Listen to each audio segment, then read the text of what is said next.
ಎಲ್ಲರಿಗೂ ನನ್ನ ಲಾಗ್ಗೆ ಸ್ವಾಗತ. ಇವಾಗಲೇ ಬಂದು ತಿಂಡಿ ಮುಗಿಸಿ ಕೆಲಸನ ಶುರು ಮಾಡೋಕ್ಕೆ ರೆಡಿಯಾಗಿದ್ದೀನಿ. ಇವತ್ತು ಮೊದಲನೇ ಕೆಲಸ, ಈ ಹೂವಿನ ಬೀಜಗಳನ್ನ ಬಿತ್ತನೆ ಮಾಡಬೇಕು. ತಗೊಬಂದೊಂದು ತಿಂಗಳೇ ಆಯಿತು. ದಿನ ಅವತ್ತು ಇವತ್ತು ಅಂದ್ಕೊಂಡು ನೆನ್ನೆನೂ ಬಿತ್ತನೆ ಮಾಡೋಣ ಅಂತ ಮರ್ತೇ ಹೋಗೈತೆ. ಫಸ್ಟ್ ಇದನ್ನು ಬಿತ್ತನೆ ಮಾಡಿ ಆಮೇಲೆ ಮಿಕ್ಕಿದ ಕೆಲಸನ ಶುರು ಮಾಡ್ತೀನಿ. ಇವಾಗ ಇಲ್ಲಿ ಬಿತ್ತನೆ ಮಾಡೋಕ್ಕೆಲ್ಲ ರೆಡಿ ಮಾಡಿದ್ದೀನಿ. ಪಾತಿ ಥರ ಬೀಜಗಳನ್ನ ಬಿತ್ತನೆ ಮಾಡಬೇಕು.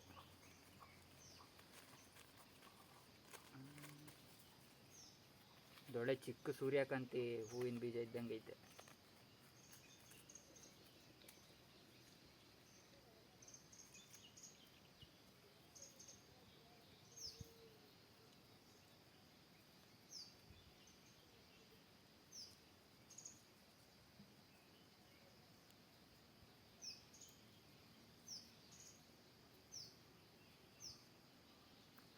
ಇದು ಮಾತ್ರ ಒಳ್ಳೆ ಚೆನ್ನಾಗಿ ಬಾಕ್ಸಲ್ಲಿ ನೀಟಾಗಿ ಪ್ಯಾಕ್ ಮಾಡಿಕೊಟ್ಟವ್ರೆ.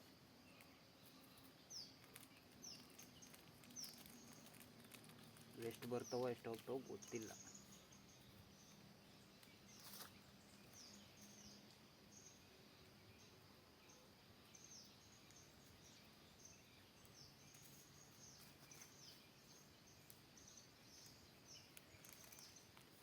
ಅಂತೂ ತಂದು ಒಂದು ತಿಂಗಳಿಗೆ ಇವತ್ತು ಬಿತ್ತನೆ ಮಾಡಿದ್ದೀನಿ.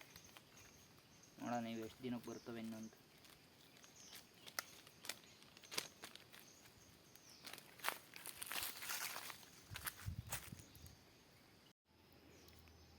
ಇವಾಗ ಒಳಗಡೆ ಕೆಲಸ ಮಾಡೋದಕ್ಕೆಲ್ಲ ಕ್ಲೀನ್ ಮಾಡಿ ರೆಡಿ ಮಾಡಿದ್ದೀನಿ. ಇವಾಗ ಕೆಲಸನ ಶುರು ಮಾಡಬೇಕು. ನೋಡಿ, ಟೊಮೆಟೊ ಗಿಡಕ್ಕೆ ನೀರು ಇದಿಲ್ಲ, ಗೊಬ್ಬರನೂ ಹಾಕಿಲ್ಲ. ಏನು ಚೆನ್ನಾಗಿ ಬೆಳೆದಿದೆ ಅದು ಮೆಟ್ಲಲ್ಲಿ. ಇವಾಗ ತಗೊಂಡು ಮಣ್ಣು ಅಲ್ಲಿ ಮಿಕ್ಸ್ ಮಾಡಿಕೊಂಡು ಅದು ಒಳಗಡೆ ಹಾಕ್ಬೇಕು. ಇಲ್ಲಿಂದ ಮಣ್ಣು ಎತ್ಕೊಂಡು ಹೋಗ್ತಾ ಇದ್ದೀನಿ. ಇವಾಗ ಮಧ್ಯಾಹ್ನ ಊಟ ಆಯಿತು. ಈಗ ಮತ್ತೆ ಕೆಲಸ ಶುರು ಮಾಡಬೇಕು. ಈಗ ಮಧ್ಯಾಹ್ನದವರೆಗೂ ಇಷ್ಟು ಕೆಲಸ ಆಗೈತೆ. ಇದಂತೂ ಫುಲ್ ಫಿನಿಶಿಂಗ್ ಸಖತ್ತಾಗಿ ಬಂದೈತೆ. ಮಂಚ ಇಷ್ಟಾಗೈತೆ. ಇನ್ನು ಮುಕ್ಕಾಲು ಭಾಗ ಮಾಡಬೇಕು. ಇನ್ನು ಈ ಕಡೆ ಸೈಡೆಲ್ಲ ಇನ್ನು ಟೈಮ್ ಇದ್ದಾಗ ಯಾವ ಥರ ಮಾಡ್ಕೋತೀನಿ. ಇವಾಗ ಮಣ್ಣನ್ನೇನೋ ರೆಡಿ ಮಾಡಿ ಇಟ್ಟಿದ್ದೀನಿ. ಈಗ ಮತ್ತೆ ರೆಸ್ಟ್ ತಗೊಂಡೈತಿ. ಈಗ ಕೆಲಸ ಶುರು ಮಾಡಬೇಕು. ಇವಾಗ 3:15 ರೆಡಿಯಾಗಿದ್ದೀನಿ. ಈಗ ಸಕಲೇಶ್ಪುರಕ್ಕೆ ಹೋಗ್ಬೇಕು ಈ ಸೈಕಲ್ ತಗೊಂಡು. ಇಲ್ಲೇ ಹೋಗಿ ಸ್ವಲ್ಪ ಕೆಲಸ ಐತೆ, ಅದು ಮುಗಿಸ್ಕೊಂಡು ನಾಳೆ ಸಂಜೆ ವಾಪಸ್ ಬರಬೇಕು. ಬಂದ್ಬಿಟ್ಟು ಮತ್ತು ನಾಡಿದ್ದಿಂದ ಕೆಲಸ ಶುರು ಮಾಡ್ತೀನಿ. ಇವಾಗ ಫಸ್ಟು ಸಕಲೇಶ್ಪುರದ ಕಡೆ ಪ್ರಯಾಣ ಶುರು ಮಾಡೋಣ.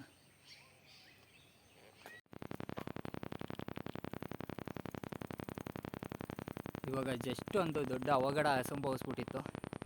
ಜಾಬಲ್ಲಿ ಇಟ್ಟಿದ್ದೀನಿ ಮೊಬೈಲ್ನ, ಕೆಳಗೆ ಬಿದ್ದೋಗಿರೋದೇ ಗೊತ್ತಿಲ್ಲ. ಏನೋ ಟಪ್ಪನ್ನು ಸೌಂಡ್ ಆಯಿತು.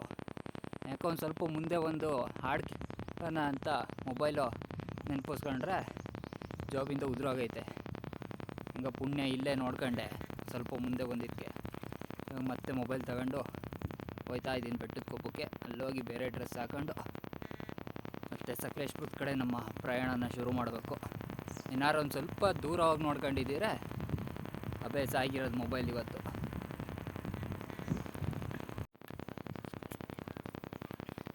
ಅಂತೂ ಬೆಟ್ಟದ ಕೊಪ್ಪದಿಂದ ಪ್ರಯಾಣನ ಶುರು ಮಾಡಿದ್ದೀನಿ. ಆಗಲೇ ನಮ್ಮ ಕನ್ನಡಿ ಕಟ್ಟೆ ಬಿಟ್ಟು ಮುಂದೆ ಹೋಗ್ತಾಯಿದ್ದೀನಿ. ಈಗ ಅವತ್ತು ಹಾಸನದಿಂದ ಬಂದಂಗಲ್ಲ, ಇರೋದು 15 ಕಿಲೋಮೀಟ್ರು ಇಲ್ಲಿಂದ. ರಫ್ಗಳು ಹಂಗೆ ಇದ್ದಾವೆ. ಡೌನ್ ಸಿಕ್ಕಿದಾಗ ಮಾತ್ರ ಆರಾಮಾಗಿ ಹೋಗ್ಬೋದು ತುಳಿದಲ್ಲೇ. ಈ ಕಡೆಯಿಂದ ಹೋಗೋದಾದ್ರೆ ಜಾಸ್ತಿ ಡೌನ್ಗಳು, ಆ ಕಡೆಯಿಂದ ಬರೋದಾದ್ರೆ ಮಾತ್ರ ಬರೀ ಅಪ್ಗಳೇ ಸಿಗ್ತವೆ. ಇವಾಗ ನೋಡೋಣ ಎಷ್ಟೊತ್ತಿಗೆ ಹೋಗ್ತೀನಿ ಅಂತ. ಆಗಲೇ 4:15 ಆಗೋಗೈತೆ ಟೈಮು. ರೀಚ್ ಆದಮೇಲೆ ಗೊತ್ತಾಗುತ್ತೆ ಎಷ್ಟಾಗುತ್ತೆ ಅಂತ. 6 ಗಂಟೆ ಕಮ್ಮಿ ಅಂತೂ ಹೋಗೋಕ್ಕಾಗಲ್ಲ.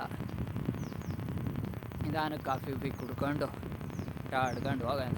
ಹೋಗಿ ಏನೂ ಮಾಡೋದಿಲ್ಲ ಅಲ್ಲಿ. ಕೆಲಸ ಇರೋದೇನಿದ್ರು ನಾಳೆ, ಅದೇನು ಅಂತ ನಾಳೆ ತೋರಿಸ್ತೀನಿ.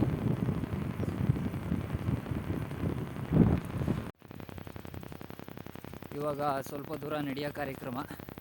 ಈ ಅಪ್ಪು ಒಂದು ಸ್ವಲ್ಪ ದೊಡ್ಡದಾಗೈತೆ, ಹಂಗಾಗಿ ಸೈಕಲಿಂದ ಇಳಿದು ನಡ್ಕೊಂಡು ಹೋಗ್ತಾ ಇದ್ದೀನಿ. ಹೆಂಗಾದರೂ ಕಷ್ಟಪಟ್ಟು ಹತ್ತಿಸ್ಬೋದು ಈ ಅಪ್ಪನ್ನ. ಇದಕ್ಕೆ ಎಲ್ಲ ಎನರ್ಜಿ ಹಾಕ್ಬಿಟ್ರೆ ಮುಂದೆ ಸೈಕಲ್ ತುಳಿಯೋಕ್ಕೆ ಸಮಸ್ಯೆ ಆಗ್ಬಿಡುತ್ತೆ. ಅದಕ್ಕೆ ಅದಕ್ಕೆ ಅಂತ ನಡ್ಕೊಂಡು ತೊಳ್ಕೊಂಡು ಹೋಗ್ತಾ ಇದ್ದೀನಿ. ಇವಾಗ ದೊಡ್ಡ ಅಪ್ಪು ಮುಗೀತು. ಕೊಡಗುಯಿಂದ ನಾವು ಹಾಸನ ಬಾರ್ಡ್ರೊಳಗೆ ಎಂಟ್ರಿ ಆಯ್ತಾ ಇದ್ದೀವಿ. ಎಂಟ್ರಿ ಆಯಿತು. ಈಗ ಹಾಸನ ಬಾರ್ಡ್ರಿಂದ ಎಷ್ಟು ದೂರ ಕಿಲೋಮೀಟ್ರ್ ಹಾಕಿಲ್ಲ, ಇನ್ನೊಂದು 6-7 ಕಿಲೋಮೀಟ್ರ್ ಇರ್ಬೋದು.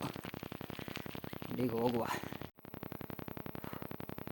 ಮೊದಲು ಇದೇ ರೋಡು ಇಲ್ಲಿತ್ತು, ಇವಾಗ ಫುಲ್ಲು ಕಾಡು ಬೆಳೆದೋಗೈತೆ.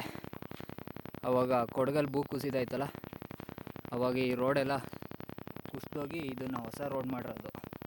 ಮುಂದೆ ಹೋದರೆ ಫುಲ್ಲು ಬೆಟ್ಟ ಕುಸಿದೋಗಿರೋದು ಕಾಣಿಸುತ್ತೆ. ನೋಡೋಣ, ಒಂದು ಸ್ವಲ್ಪ ದೂರ ಹೋಗಿ ತೋರಿಸ್ತೀನಿ. ಇಲ್ಲಿಗೆ ರೋಡ್ ಎಂಡು, ಅಲ್ಲಿಂದ ಬೆಟ್ಟ ಕುಸ್ಕೊಂಡು ಹಂಗೆ ಕೆಳಗೆವರೆಗೂ ಹೋಗೈತೆ. ಸ್ಟಾರ್ಟಿಂಗ್ ಈ ರೋಡ್ ನೋಡೋಕೆ ಬಂದಾಗ ಇಲ್ಲಿ ಬೆಟ್ಟ ಕುಸ್ತಿರೋದು ಗೊತ್ತಿಲ್ಲದಲ್ಲೇ ಜಸ್ಟು ಸೈಕಲ್ ನಿಲ್ಸಿದ್ನಲ್ಲ, ಆ ತುದಿಗೆ ತಂದು ಬೈಕ್ ನಿಲ್ಲಿಸ್ಕೊಂಡಿದ್ದೆ. ಬೈಕಲ್ಲಿ ಬರುವಾಗ ಚೂರು ಮುಂದೆ ಹೋಗಿದ್ರೆ ಫುಲ್ಲು ಕೆಳಗಡೆ ಬೈಕು ನಾನು ಇಬ್ಬರು ಕೆಳಗಡೆ ಇರ್ತಿದ್ವಿ. ಇವಾಗ ಫುಲ್ಲೆಲ್ಲ ಕಾಡು ಬೆಳೆದೋಗೈತೆ. 4-5 ವರ್ಷದ ಮೇಲೆ ಆಗೋಯ್ತು. ಇವಾಗ ಸದ್ಯಕ್ಕೆ ನಾವು ಹೊಸ ರೋಡಲ್ಲಿ ಪ್ರಯಾಣನ ಶುರು ಮಾಡೋಣ. ನೋಡಿ, ಅಲ್ಲಿ ಮುಂದೆ ಸಾಲು ಬೆಟ್ಟದ ತುದಿಗಳು ಹೆಂಗೆ ಕಾಣಿಸ್ತಿದ್ದಾವೆ. ಅಷ್ಟು ಬೆಟ್ಟದ ತುದಿನ ಹತ್ತಿದ್ದೀನಿ ನಾವು. ಬೆಳಗ್ಗೆ ಒಂದು ಲೋಟ ಕಾಫಿ ಕುಡಿಯೋಕ್ಕೆ ಅಂತ ಬಾಚಳಿಯಿಂದ ಅಲ್ಲಿವರೆಗೂ ಬಂದು ಟ್ರೆಕ್ಕಿಂಗ್ ಮಾಡಿ ಕಾಫಿ ಕುಡ್ಕೊಂಡು ಹೋಗ್ತಿದ್ವಿ ಅಲ್ಲಿಗೆ, ಮತ್ತು ವಾಪಸ್ ಬಾಚಳಿಗೆ. ಇವಾಗ ಟೈಮ್ 5:30, ಆಗಲೇ ಕೂಟ್ರಸ್ತೆಗೆ ಬಂದಾಯಿತು. ಪರವಾಗಿಲ್ಲ, ಒಂದು ಸ್ವಲ್ಪ ಬೇಗನೆ ಬಂದಿದ್ದೀನಿ. ಇಲ್ಲೊಂದು ಒಳ್ಳೆ ಕಾಫಿ ಕುಡಿದು ಇಲ್ಲಿಂದ ಒಂದು 2-3 ಕಿಲೋಮೀಟ್ರ್ ಆಗುತ್ತೆ. ಹಂಗೆ ಹೋಗ್ಬಿಡೋಣ ಕಾಫಿ ಕುಡ್ಕೊಂಡು.